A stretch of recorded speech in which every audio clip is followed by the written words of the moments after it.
In Matthew 14, we find Jesus hurting. His good friend and family member, John the Baptist, has just been beheaded, and Jesus is heading for a solitary place. Time to process, time to pray.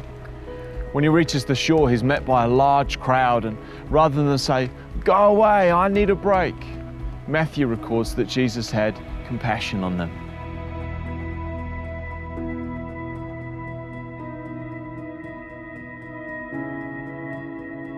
Compassion is one of the deepest emotions in the Bible, and it's always associated with God. The English word literally means to suffer with. And it seems like Jesus so identified with the pain of the people following him that it overcame his own sense of grief. And so it makes me wonder, is this how we feel about people who are far from God?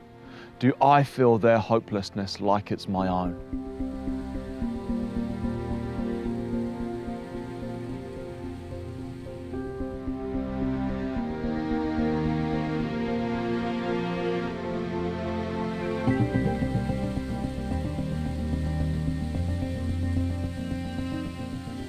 On September the 11th, 1880, this gully was the site of a terrible accident, the first major loss of life on New Zealand railways.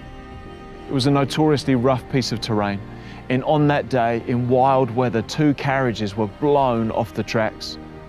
A rescue train was sent, but the wind was so strong it had to stop in a nearby tunnel. From there, a group of men crawled along the tracks, literally clinging to one of the rails. These men went out of their way. They put their own safety on the line with the determination that people must be rescued.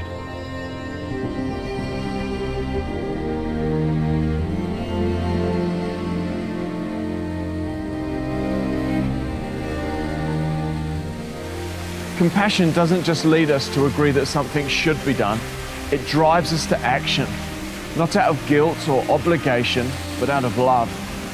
So here's the question. Am I willing to let God move my heart with compassion? Am I ready to join him in this great rescue?